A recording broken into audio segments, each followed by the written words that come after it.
Okay, lovely. We're back. Following?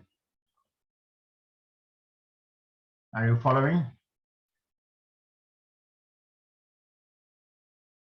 تمام يا شباب؟ ايوه يا دكتور تمام. Great. بس أنا عندي 13 بس. انتوا كنتوا أكتر من كده عشان ما نظلمش حد.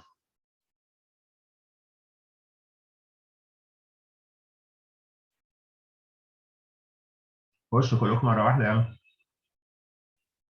مستر تامر.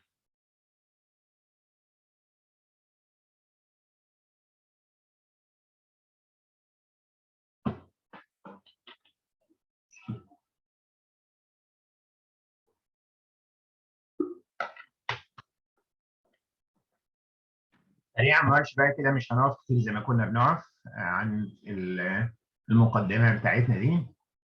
There are other things to do after I admit everyone into the room.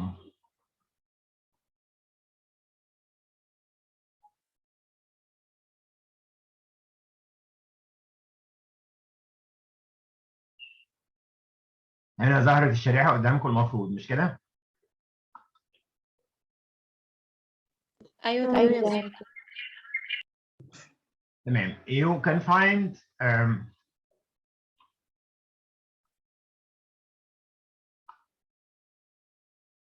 examples of topics that have originated actually in Greco-Roman literature and that are made use of until today. These represent the subject matter of literature all over the ages, whether love or vengeance. Like vengeance, for example, in Shakespeare استخدمت في أنهي مسرحية أكثر ما استخدمت، وكان لها أثر كبير في مسرحيات ويليام شكسبير. vengeance أو revenge يعني. غششكم مثلا جوليوس سيزر. غير جوليوس سيزر المسرحيه الاشهر اللي بتتكلم عن فينجنس. روميو اند جولييت، انتوني اند كليوباترا، وهي كذلك death وديموكراسي، clash between generations, science and religion, women and feminism, witchcraft, world order and nature, the relationship between man and nature اللي بتتقال دلوقتي تحت مسمى تحت مسمى ايكو كريتيسيزم. كل الكلام ده اصله فين؟ في كلاسيكال ليتريتشر. ذا ماسك مثلا، ذا كورس، ايروني، this ex machina, the prologue, the language, the acts, the division into acts and scenes. كل الحاجات دي سواء فورم او كونتنت الاصل بتاعهم فين؟ في جريكو رومان ليتريتشر او كلاسيكال ليتريتشر. وده بيجرنا للتعريف او الفرق ما بين كلاسيكال اند كلاسيك. زي ما احنا قلنا هنتفق على ان كلمه كلاسيكال اللي هي الاعمال بتشير الى الاعمال اللي اتكتبت قبل الميلاد في الحقبتين بتوع classical literature can bifurcate into Greek literature and Roman literature. This is called classical. أما classic فتشير إلى the most important works of art written anywhere, anytime. Most important. لو خدنا مثلا a figure like Alexander the Great for example اللي هو عاش كام سنة؟ لو بصيت معايا كده إلى تاريخ الميلاد والوفاة تقدروا تحسبوها لي؟ التاريخ ده اللي قدام حضراتكم.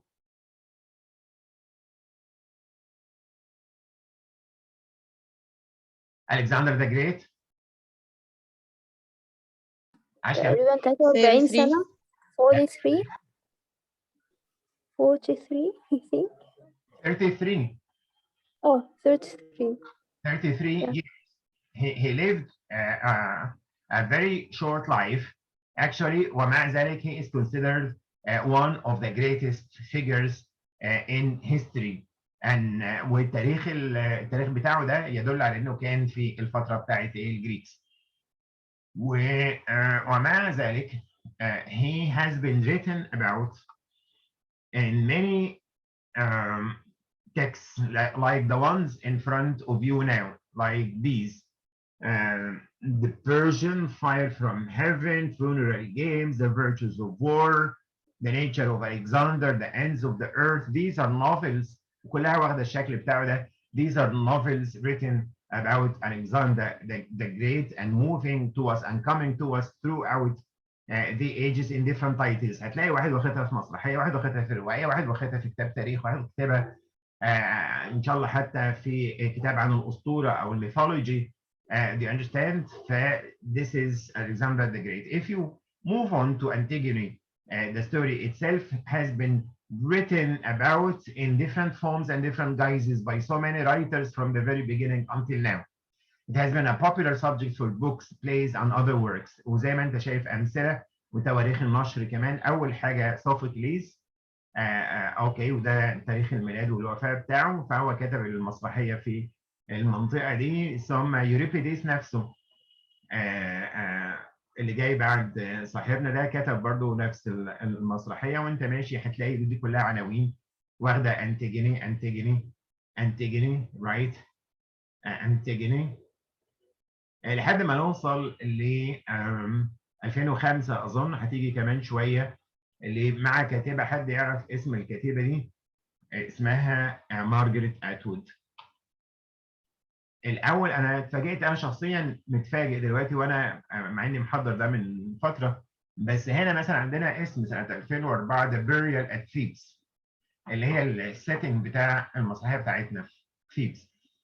مين الشيماسيني ده؟ اسمه الشيماسيني. ده خد جائزه نوبل بالمناسبه في ال 20 30 سنه اللي فاتوا، وهو he's a poet and dramatist if I still remember. he's Irish. شيماسيني is a famous Irish writer. هو كمان كان له محاولة لكتابة القصة بتاعت أنتيجوني رغم إن ادالها عنوان مختلف. عارفين The Burial ليه؟ لو حد فيكم قرأ القصة بتاعت أنتيجوني، حد درسها أو قرأها؟ يقدر يشرح لنا مفهوم البيريال في المسرحية دي؟ هلو؟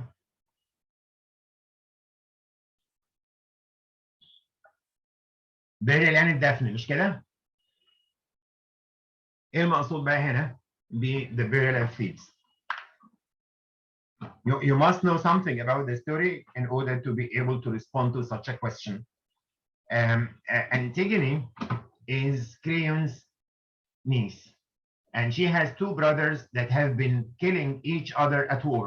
They went into war and they killed each other, and they are dead. And because Creon, the king, is a dictator, he refused to give proper burial services to one of the brothers, Eteocles and Epicles. فهو رفض ان واحد فيهم يدفن حسب المراسم الرسميه بتاعه البلد. ولما كان ده بيحصل according to Greek culture and Greek cosmology and mythology, that was horrible. It's a scandal actually ان حد يمنع من انه يدفن بالطريقه الدوله او الناس متعارفه عليها. فايتس ا ديسجريس فور هير. هي بقى صممت ان هي تدفن الاثنين دول او تدفن اخوها الثاني اللي هو كان رافض يدفنه غصب عن الملك ذات نفسه. And that is why this is the conflict in the play. The conflict between the decision of the king, the decree of the king, and the decision of Antigone, who wants to do something against the wishes of the king by doing something noble ان هي تدفن اخوها، ولكن هو قرر كده خلاص المفروض ان هي تلتزم، ما التزمتش. ده كان شيماسيني. هو خد بس من القصه كلها ذا بيريال، فكره البيريال او الحلقه بتاعت البيريال في القضيه نفسها. القصه فيها اكتر من البيريال طبعا. ثم يو هاف مارجريت اتوود، هنجيلها دلوقتي كمان شويه. مارجريت كل دي عن انتيجوني. تخيلوا قد ايه so many works of art. هنيجي مارجريت اتوود عشان انا محضرها. Novels adapting Greek gods. It is your job now طالما احنا بندرس classical literature تقرا شويه في Greek gods, the Olympian gods. Okay, Zeus for example, Aphrodite for example, Oedipus, Hades, Achilles, Penelope, all these forms of mythology or all these myths. كم حاجة طلعت وأنا ببحث عن النقطة دي. How many books or novels adapting Greek gods? About 200 92 at least, talking about Greek mythology in different forms and in different ages. And here is a list as well. كل دي حتى in Islam. Okay. نيجي هنا بقى يبقى احنا عشان we are approaching the end of our lecture, the starting lecture, وعشان تبتدوا تقروا بقى عندنا هتقروا 3 حاجات. النص اللي هو الكتاب اللي شارح فيه النظريه، ثم موجود فيه النص بتاع المسرحيه اللي هي انتيجيني. يبقى الجزء النظري ثم انتيجيني ثم المسرحيه دي. نقرا كده. المسرحيه بتاعتنا اسمها انتيجيني، الكاتب اسمه سوفوكليس. But in the year 2006, okay, it has been made into a play, into a performed play. أظن هي اتكتبت قبل كده، قبل حتى 2006. right؟ في كاتب فرنسي اسمه جان أنوي أو جان أونوي بالفرنساوي، جون أونوي. أوكي، عمل مسرحية برضو بنفس الاسم اسمها أنتيجيني. فأنا هندرس الاثنين عشان نشوف إزاي جون أونوي treated the same material described by Sophocles in Antigone, how he adapted the same information, how there is little or much variation on the same theme, the same topic, and the same form. برضو a play by this one. جاي هنا بقى يبقى هناخد ايه؟ Antigone by Sophocles and Antigone by John Wee, right? وما تخافوش، هي المسرحية خليني اوريها لكم. هي سيدنا اللهم صل على النبي. اوكي، سو فين بقى؟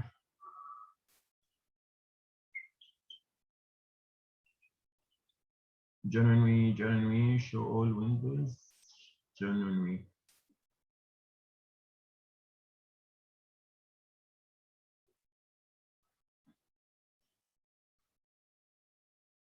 جون وي.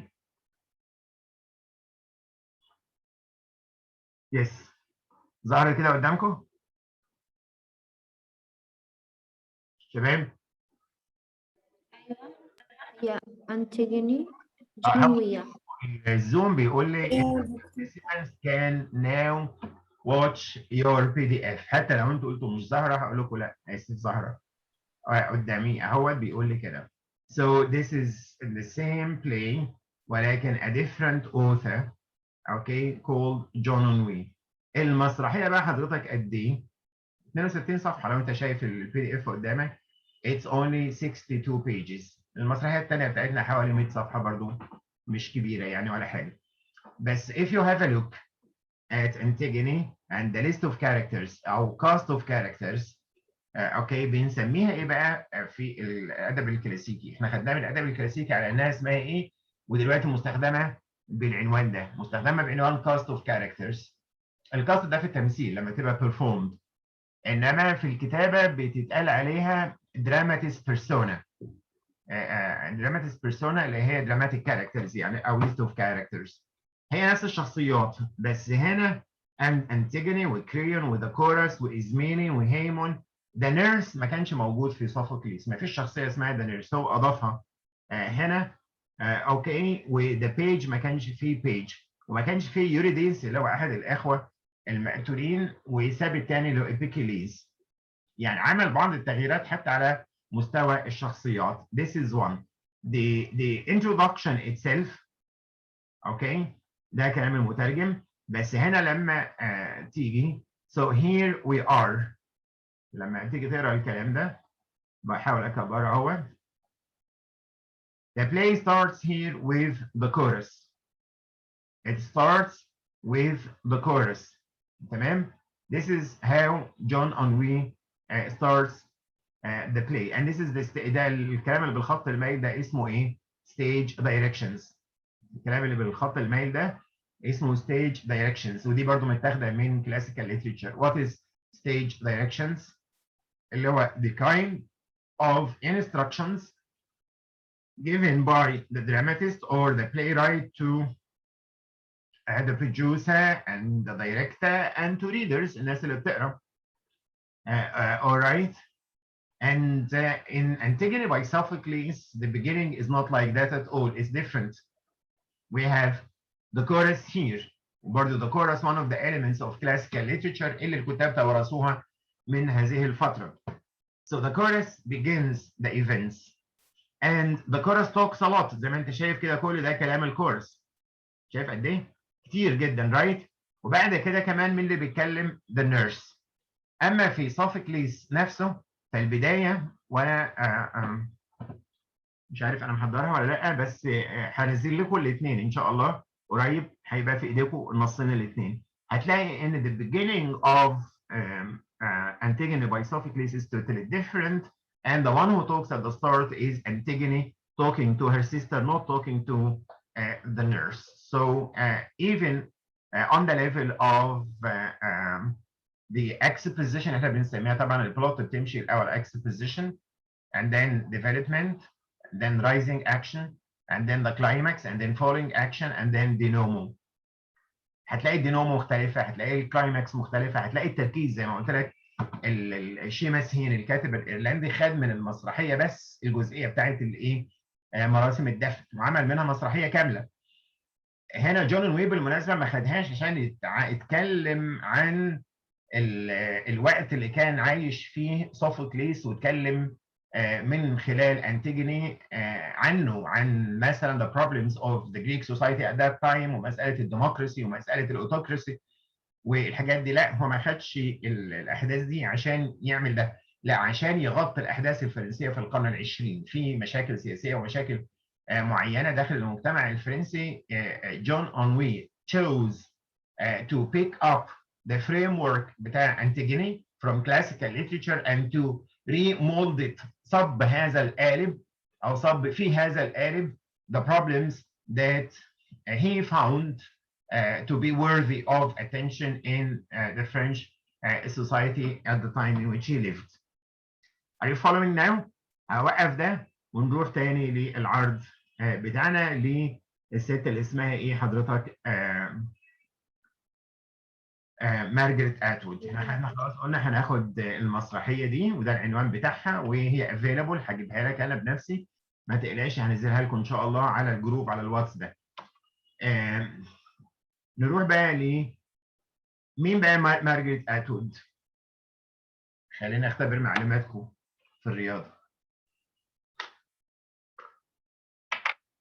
ها؟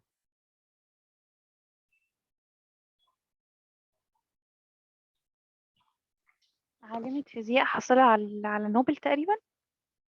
شكرا يا فاطمه. درسناها في تانية ثانوي في الكيمياء. شكرا يا فاطمه، الاجابه خطأ. ما اعرفش اصلا اذا كانت مارجريت اتوود خدت جائزه نوبل ولا لا بس اعتقد ما خدتهاش والله اعلم. She's a Canadian writer. She does not. انت تقصدي بالمناسبه اعتقد اللي اسمها ايه؟ الست اللي كانت كفيفه دي مش كده؟ ما كانتش بتشوف علامه الفيزياء.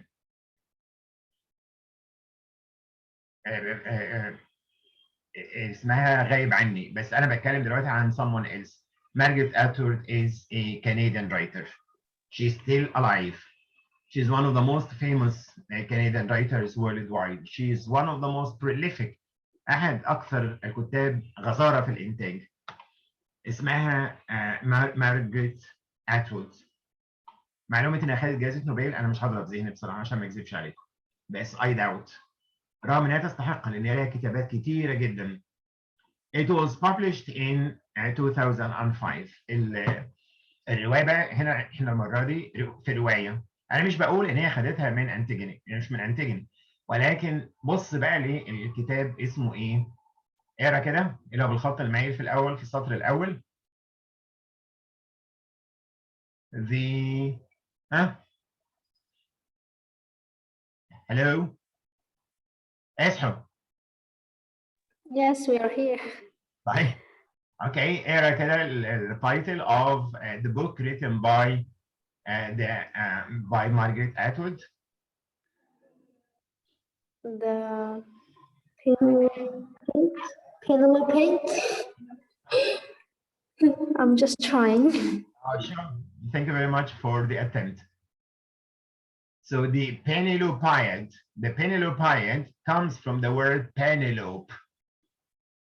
It comes from the word Penelope. Who is Penelope? She is a mythological figure. We have to understand that in classical times, they believed wholeheartedly in gods and in myths and in certain mythological figures. كده ده كانت بتمثل جزء أساسي part and parcel of what people believed in. ما كانش في ديانات، ما كانش في لا Christianity ولا إسلام ولا غيره. ف what was there in the hearts of people and in the minds of people، حتى صوفوكليس نفسه، حتى أرسطاطل نفسه، كان في الميثولوجي ده، كان في العالم بأكمله اللي قائم على إيمانهم بما يسمى ب Greek world picture أو world order بتاعهم كان بيتكون من إيه؟ Read about that and I will explain later about this. المهم إن Margaret Atwood was asked with a group of writers، أعتقد حوالي 12 أو أكثر من الكتاب العالميين، إن هم يعملوا إيه؟ To dig into Greek mythology and begin writing contemporary works of art based on Greek mythology. To revive interest in Greek mythology. بس بدل ما يعيد كتابة الأسطورة مرة تانية زي ما هي، لا هو بيعملها مرة تانية زي ما حصل مع شيمس هيني ومع جون نوي. الاثنين عملوا إيه بقى؟ زي ما قلت لك، أو الثلاثة، يبقى شيمس هيني، جون نوي and Margaret Atwood. Every one of them looked at Greek mythology and adapted some areas of research, some areas of interest that came to him through the ages for the benefit of his audience and for the benefit of the work of art he's creating. The book was published in 2005 as part of the first set of books in the Canongate Myth series. السلسلة اسمها إيه؟ Canongate Myth series, where contemporary authors rewrite ancient myths. In the Penelopeiad, Penelope reminisces. What is reminisce يا ولاد؟ reminisce يعني إيه؟ والصفة منها reminiscent. This is reminiscent of. To write. بقايا تقريبا. إيه؟ قولي تاني معلش. أو المتبقي من. لا مش ريمين. الباقي من أو المتبقي من. لا نسرين، مش متبقي، مش من. صح، أنا شايفاها غلط، معلش. من remind. تمام. on يعني إيه؟ تعليقات. ما اعرفش طبعا كلمه تذكر نقولها تذكرات، يعني احنا مش اتراك عشان نقول تذكرات وتشكرات. So reminiscences ممكن نقول ذكريات on the events, some notes, some commentary on the events of the Odyssey. يبقى الأوديسا مين اللي كتب الأوديسي؟ هومر. برافو. هومر عمل The Iliad and the Odyssey. فهي خدت الأحداث بتاعة الأوديسي وعملت عليها تعليقات وعملت عليها حاجات وحطتها في قالب قصصي روائي جديد. اتكلمت عن life in Hades وعن Odysseus وعن Helen of Troy and her relationships with her parents. هشوف إذا كان عندنا وقت وجهد إن إحنا ناخد كمان The Penelopeiad ولا لأ. بس انا لو منك بقى زي ما قلت انا في المحاضره بتاعت الروايه، ان احنا هنا في الكورس ده والكورس بتاع الروايه مش بنبص بس على النصوص وعلى الكتاب. نو. فاكرين انا قلت ايه؟ please treat these courses and these teachers اللي انتوا يعني خلاص هتدرسوا معاهم المواد دي as a gate, a golden gate towards further research. يعني انت بتستفيد مننا عشان تعرف تبحث في ايه بعد كده، تلقط موضوع. وكل واحد طبعا مننا، وانا بنصحكم بكده الحقيقه، يعني لما يلقط موضوع ما يقولش لزمايله عشان ما يسرقوش منه الموضوع. كلنا ايه في الخباثه كده، نفكر في موضوعات اعتمادا على المحاضرات. ايه الموضوع اللي هنا؟ هو هيبقى موضوع جميل جدا بالمناسبه، وهقول يعني جايز حد فيكم يشقطه ويفكر فيه ويبحث عنه من دلوقتي. لو كان interesting مثلا وكده يشتغل فيه فيما بعد. ممكن جدا بدل ما ياخد the Penelope بس ياخد اللي هو the Canon Gate Myth Series، مجموعه من الكتابات ياخد منها 5 كتب 6 كتب رايت، كلهم بيتعاملوا مع ancient mythology ويعملوا لها rewriting وري introduction ري presentation ري production of the same kind of mythology بما يتناسب مع العصر نفسه. تخيل مثلا مازيوس for example نفسه اللي هو كبير الآلهة يطلع وبشكل معاصر ويتجول في شوارع مثلا مونتريال او لندن، في تورونتو في كندا، في مدينه اسمها لندن، عارفين زي الكسندريا كده موجوده في كذا مكان على مستوى العالم. ف suppose that you have a figure coming out of ancient mythology and having to deal with the contemporary world on his own right, that would be quite an interesting idea for a piece of research. مش بس بناخدها من حيث القصه، انسى القصه خالص اصلا، انما احنا بناخدها من حيث الفورم، من حيث الكونتنت، تشريح بقى النصوص القديمه والنصوص الحديثه. وكم من الكتاب سبقوا الكاتب ده، مثلا نقول مارجريت اتوود، كم واحد كتب عن بينيلوب قبل كده؟ lots of writers.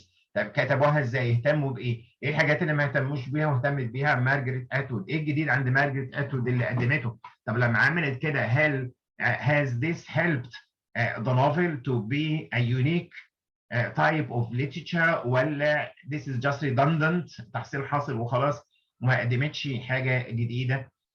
is it a failure or a success? That kind of contrapuntal reading زي ما بيقول ادوارد سعيد. Contrapuntal, that is to say, I set two things together. I juxtapose two things together, juxtaposing the past and the present, mythology and the contemporary world. Out of that juxtaposition and contrast comes a rich arena for research and for creativity. And I know that since you are researchers now, اقتنعنا بالنقطة دي.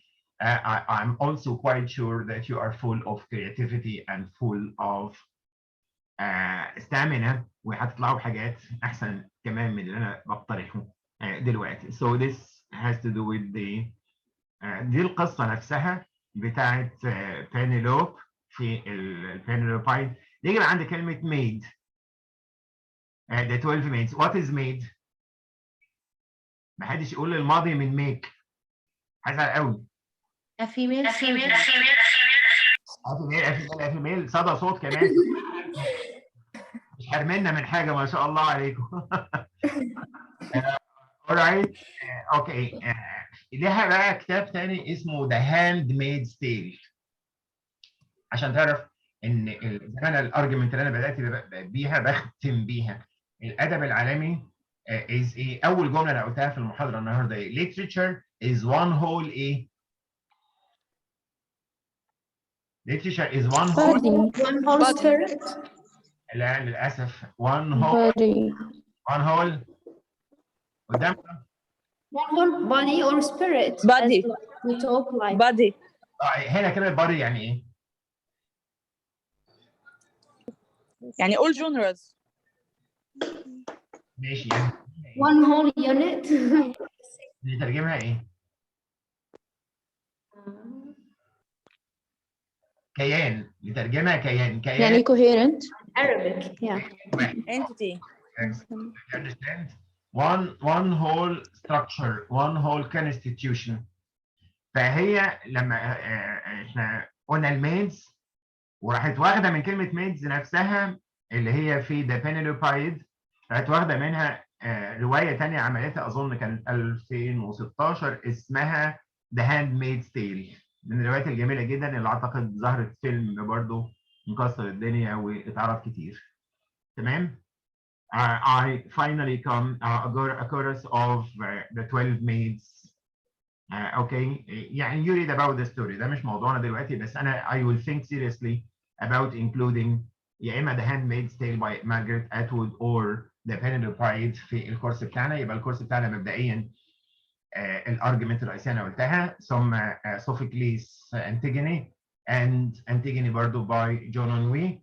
ثم ممكن ناخد The Penelope أو The Handmaid's Tale by Margaret Atwood. You have to read a lot about Greek gods and goddesses like Cronus, Zeus, Poseidon, Hades, Apollo, Hermes, Ares, Phoebus وهكذا عشان تبقى حتى عارف الدنيا ماشيه ازاي. هيرا فور اكزامبل، هيستيا، دي كلها جودسز، دولت الجودز ودولت الجودسز اللي باللون ده كما يتناسب مع الستات يعني. دولت حتى شوف فلان الفلاني God of Fire got married to Aphrodite، يعني أفروديت دي إلهة الحب.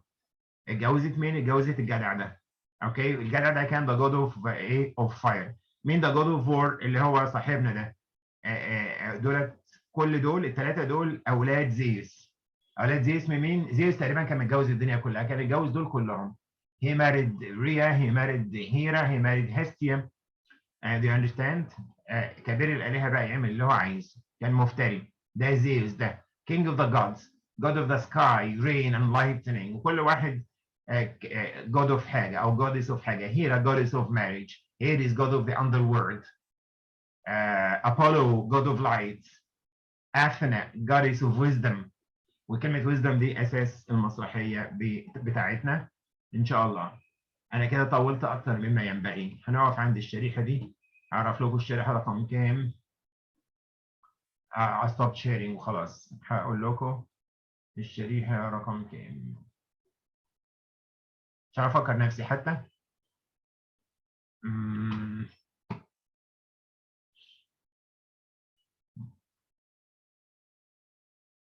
مش باين عندي ولا على أي حال. I've come to the end of this lecture, which I consider to have been interesting. Thank you very much for following. And this is time for questions if you have any questions. تفضلوا. يشرفني يعني if you have questions. I love questions so much. لو سمحت يا دكتور، اتفضل. هل ممكن نخلي المحاضرة 10 بدل 9 عشان لسه مخلص شغل 9:30؟ يعز عليا يا محمد والله، بس 10 متأخر قوي يعني. احنا دلوقتي مخلصين 10 وربع. تمام. الناس كلها موجودة اهو. لو خليناها 10 يا اولاد عادي ولا متأخر؟ أنا حاسس إن 9 متأخر أصلا. هو 9 متأخر جدا. كويس. 9 كويس، 9 كمان متأخر أصلا. فسامحنا بقى معلش. هو اصلا المحاضرة اوريدي اصلا يعني كود يعني لو في اي حاجة. أيوة يا دكتور، أصل أنا بس بخلص شغلي 9:30، كنت بسأل لو في إمكانية، بس خلاص تمام. وبنشد ده على إيديك يعني وربنا معاك، بس برضو معلش سامحنا. في ناس تحت أمرك. هتبقى متسجلة إن شاء الله المفروض. نعم.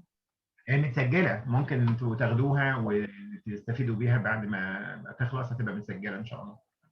تمام، شكرا لحضرتك يا دكتور. ممكن يا دكتور بس أعرف يعني في نهاية المحاضرة إحنا مطلوب مننا دلوقتي يعني إيه بالظبط علشان مثلا نبدأ من دلوقتي research more يعني again بس النقاط. As I said, my basic argument in this lecture has been, in all lectures and in my textbook, has been the attempt to prove that classical literature has had lots and lots of effects upon world literature. It is your job to prove this.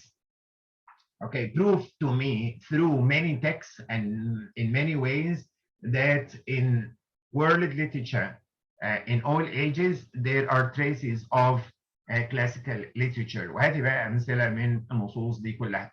ومش بس أمثلة طبعا، احنا بنقول هو له تأثير في أي اتجاه بقى. تأثير في الكاركترايزيشن مثلا، في الكورس، في الفورم نفسه، في التراجيدي، في الكوميدي، في الايروني، في ديس اكس ماكينة. يعني أكتر حاجة مثلا كانت مشهورة في ميديا في الوقت ده مثلا في الكلاسيكال ومؤثرة في الباقي أو كده نفس كل التأثيرات، كل العوامل أو الاسبيكتس اوف انفلونس. هارولد بلوم اللي أنا ذكرت اسمه في بداية المحاضرة، ناقد كندي برضو مهم جدا، عامل سلسلة من الدراسات عن الكتاب كلهم.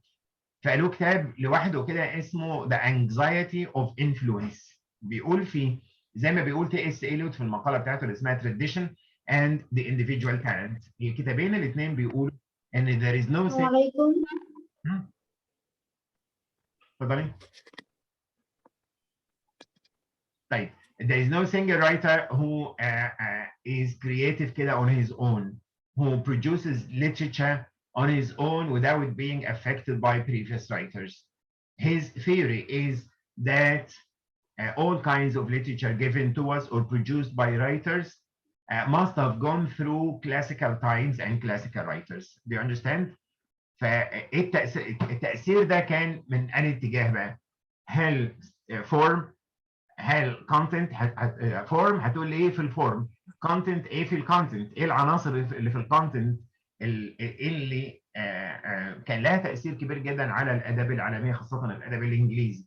وازاي different writers had their own say, had adapted, have had a different vision by treating the same material in different ways. والجملة المشهورة اللي اسمها يا أولاد old wine، لو حد فيكم فاكر المثال ده من الناس اللي كانت بتدرس معايا، old wine إيه؟ old wine لما أجي مثلا أقرأ The Penny Pied by Margaret Atwood، تمام؟ The Penny Pied دي ممكن ما تكونش مقدمه حاجه جديده، بس هي عملت ايه؟ جابت حاجه من الكلاسيكال تايمز وقامت متعامله معاها. انا فاكراها اللي هي old wine in new bottle تقريبا، صح؟ بقى نعمت اهو، نسرين الاجابه بتاعتها صح بس الصوت بتاعها طالع نايم خالص. اكزاكتلي، برافو عليك. So old wine in new bottles. لا يا دكتور انا صح. Okay, so old wine in new bottles يعني the same old story ولكن it is enveloped, it is reproduced, it is recreated, it is revived, it is in a different form. in a different manner. نفس القصة القديمة بس دور الكاتب ان هو زي ما قلت لك بيستفيد منها بما يتناسب مع العصر بتاعه. This is our job. يعني يا دكتور ثانية واحدة، يعني احنا مثلا بنعرف الإفكتس بتاعت الكلاسيكال ليتريتشر، وبعمل مثلا بقى بعمل كومباريزن بقى ما بين مثلا الكلاسيكال ليتريتشر ومثلا ال 14th century مثلا او الفيكتوريان ايج، اقول مثلا ايه الحاجات اللي البوتس استخدموها مثلا كانت موجودة في الكلاسيكال ليتريتشر وايه اللي عدلوا عليها مثلا. اجابتك كلها صح ما عدا بس كلمة literature، مش literature، literature. So classical literature and Victorian literature or whatever. يعني مثلا في العرض بتاعي موجود مع المعلومه اللي هقولها دلوقتي وهتبقى موجوده في التكست بوك اللي هو the story of Antony and Cleopatra. How many writers talked about Antony and Cleopatra? وأنتوني كليوباترا اصلا في ايام الكلاسيكال ليتريتشر في الاساس. How many writers talked about the same story of Antony and Cleopatra? So many. عندنا ويليام شكسبير اسمها Antony and Cleopatra. جون دراك له مسرحيه اسمها All for Love. برنارد شو له مسرحيه اسمها Caesar and Cleopatra. And every one of them presents us with a completely new vision of the story. زي ما احنا خدنا مره ثانيه شيماس هيني الكاتب الايرلندي اللي خد من القصه بتاعت انتيجوني خد منها ايه؟ Only the burial ceremony. Do you understand? So each writer has his own vision, his angle of vision. depending on that angle of vision انت بتشوف بقى بتدرس it's a comparative study. يعني الكورس كله بتاعنا comparative. You cannot only study Antigone by Sophocles. You cannot only study Antigone by John Onwe. You cannot only study احنا قلنا The Penelope by Margaret Atwood or The Handmaid's Tale. قصة أنتوني and كليوباترا أحمد شوقي نفسه عامل مسرحية اسمها كليوباترا في الأدب العربي أمير الشعراء. تمام؟ أنا ظهري وجعني والمحاضرة طولت دلوقتي خدنا ساعة وثلث. I'm glad we have been discussing things together. But again, you still have time for questions. أهلا وسهلا لو في أي أسئلة تحت أمركم. دكتور طب انا عايزه اسال سؤال. طب لو احنا هنعمل مقارنه مثلا بين الكلاسيكال ليتريتشر، المفروض ان انا اعمله بين عمل من الكلاسيكال ليتريتشر وبين اعمال في اللي هو مثلا فيكتوريان او مثلا مودرن ليتريتشر، ولا هو بس يعني عمل في الكلاسيكال ليتريتشر وعمل في المودرن ليتريتشر مثلا؟ I have just corrected your friend saying it's called literature not literature. ما اعرفش مين اللي قال لكم بقى literature دي، جبتوها منين؟ It's literature. Please repeat. Literature. literature. ايوه literature. انا ما قلتش، ما حددتش فتره. افرضي عندنا شكسبير من ال Elizabethan age، عندنا درايدن من ال 17th century، عندنا سيز اسمه برنارد شو in the 20th century. اي حاجه بعد الكلاسيكال ليترشر ينفع تعملي مقارنه ما بينها وبين كلاسيكال ليترشر. كلاسيكال ليترشر ده وقف امتى؟ 17 سنه قبل الميلاد. جريكو ثم رومان ليترشر. alright. فهات اي نص بقى كتب من اول حاجه اتكتبت في الادب الانجليزي امتى يا شباب؟ يلا اسئله في اخر المحاضره. الادب الانجليزي بدات كتابته امتى؟ وولف. مع بيولف ده امتى؟ جميل. بس when was Beowulf written؟ تقريبا I think it was written in the Anglo-Saxon maybe. حد بس واحد. I think it was written in the Anglo-Saxon period or before the Anglo-Saxon. اللي هي بقى امتى الانجلو ساكسون بيريد دي؟ Okay. نقدر نحلها ونقول من زمان قوي، صح؟ حل تقريبا 5 أو 6. صح؟ 5 أو 6 ايه مش فاهم؟ سنة 5 ميلادية؟ تقريبا. طيب. أي محاولة تانية للإجابة؟ حد تاني غير زميلتكم؟ انا ما اظن ان هو مش قبل الميلاد، انا اظن بعد الميلاد، لان كان في كينج اوفا كان لقوا فيه عملات يعني عليها حاجات مسلمه، يعني عليها نقوش مسلمه، فانا اظن مش قبل الميلاد. ايه علاقة النقوش المسلمة بقى؟ مش فاهم. القرن الخامس تقريبا او حاجه. ماشي. يعني احنا لو استنينا كمان شوية قدامنا للساعة 11 هنطلع للقرن 17 صح؟ هنزود. بدأنا من 5. مين يزود يا شباب؟ بيولف كانت اتكتبت تقريبا في السنين من 600 ل 800 ميلادية. اغلب الظن ان هي اقرب الى 800 من 600. Right? And it is written in a language that is not English, that does not look like modern English. It has to be translated into modern English if you want to read it and study it.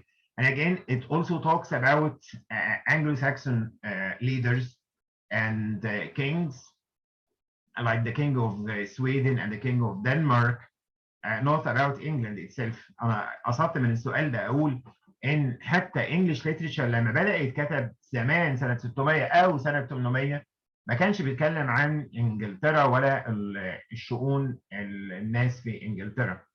And it was still growing، كان لسه في بداياته. لازم تقروا الحاجات دي، للأسف لازم تعملوا خلفية كويسة عن الأدب الإنجليزي. لما تيجي تعمل مقارنة مش هتعمل بقى مقارنة مع بيولف ولا مع بعد بيولف. الأدب الإنجليزي دخل في مرحلة الاستاجنيشن أو الديكادنس. What is decadence؟ حد يعرف؟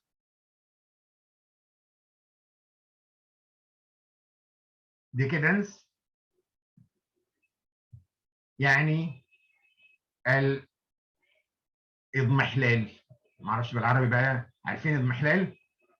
ركود أو stagnation. بالظبط. الكساد.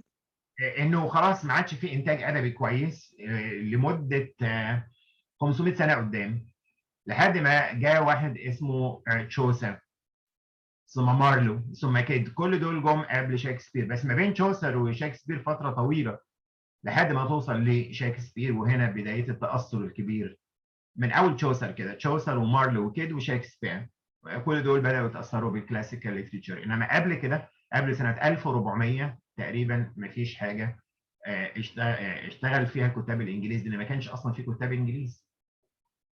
الكتاب الانجليزي البروبر بقى، الادب الانجليزي البروبر بيؤرخ له من اول تشوسر ومارلو، اللي هو في منتصف العصور المظلمه سنه 1400، من 1300 ل 1400. يعني اقروا في الفتره دي. انما 12 قرن و13 قرن تقريبا ما ظهرش فيهم حاجه عليها الطلع يعني الا worthy of attention الا بولف. فهاتي اي نص. لو انت هتجيبي نص مختلف عن اللي انا بقوله دلوقتي اهوت في الفتره دي، اهلا وسهلا، بس اثبتي لي انه موجود، و يعني ناقشي عوامل التاثير والتاثر دي ما بين كلاسيكال ليتريتشر اند انجلش ليتريتشر. ما فيش اي مشكله عندي. انا كلامي مش قران، كلامي ملاحظات، كلامي توجيهات. Right, and it's up to you to prove otherwise. If you have something otherwise, اهلا وسهلا, most welcome. I don't mind at all ان حد فيكم يجيب لي حاجه مختلفه عن اللي انا بقوله، بل بالعكس بحييه واشجعه، يبقى صاحبي بكفاءه. So, more questions?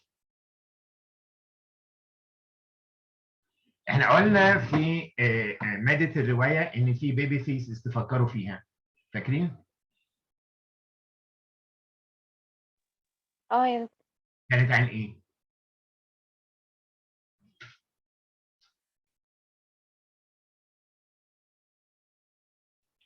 ها؟ طب if you don't remember, remind me next time and I will spell this out. هنتكلم عن النقطة دي مع بعض. هيبقى في baby faces in the novel and in classical literature which you have to be working on from today. عشان يبقى شغلنا كله موجه. So find a topic of your own interest. وانا هقول topics معينة سواء اخترت منها او انت جبت topics من عندك مرتبطة بالمنهجين بتوعنا. Work upon them in نقدر نقول يعني an extended paper, a baby thesis. بتستخدم فيها اللي انت اتعلمته في الميثودولوجي، في مادة الميثودولوجي، وبتستخدم فيها المعلومات بتاعتنا الأكاديمية اللي احنا بنقولها في الكورسين. Thank you everyone. It was nice meeting you here on Zoom. Do you have any questions? Hello? No, doctor, thank you for time. Most welcome. Assalamu alaikum.